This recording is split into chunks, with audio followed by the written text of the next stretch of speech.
Hello বন্ধুরা, তোমরা কি এরকম এক ক্লিকে স্কাই চেঞ্জ করতে চাও? প্রথমেই তোমাদের প্লে স্টোর ওপেন করে নিতে হবে। এরপর প্রিসেট অ্যান্ড ফিল্টার কালারও অ্যাপটাকে ডাউনলোড করতে হবে। অ্যাপটাকে ওপেন করে এরকম একটা ইন্টারফেস আপনি দেখতে পাবেন। এখানে প্লাস আইকনে ক্লিক করতে হবে। এরপর একটা পিক নিয়ে নিতে হবে। এরপর থার্ড অপশানে ক্লিক করে অনেকগুলো স্কাই প্রিসেট আছে, এখানের মধ্যে আমি নিয়ে নিচ্ছি BS30টা। এটা কালারটাকে একদম জিরো করে দেবে। এবার রাইট করে দেবে, ওপর দিকটা একটু অ্যাডজাস্ট করে নেবে, তাহলে দেখতে ফটোটা আরও সুন্দর লাগবে।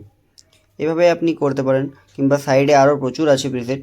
যেমন আমি এখানে নিয়ে নিচ্ছি, যে কোনো একটা প্রিসেট নিয়ে নিচ্ছি, সাইডে একটু স্ক্রল করছি। এখানে আমার সানরাইসেরগুলো ভালো লাগছে, তো এই সানরাইসেরগুলো যে কোনো একটা নিয়ে নিচ্ছি। আমি একটা নিয়ে নিলাম, কালারটাকে একটু জিরো করে দেবে। এরপর উপরের দিকটা একটু অ্যাডজাস্ট করে নেবে, দেখতে সুন্দর লাগবে ফটোটা। এবার ডান অপশানে ক্লিক করে ফটোটা এক্সপোর্ট করে নেবে। খুব সহজেই গ্যালারিতে সেভ হয়ে যাবে ফটোটা। যদি ভিডিওটা ভালো লেগে থাকে তাহলে অবশ্যই একটা লাইক দেবেন এবং চ্যানেলটা সাবস্ক্রাইব করতে ভুলবেন না। চলো, দেখা হবে পরের ভিডিওতে। ধন্যবাদ।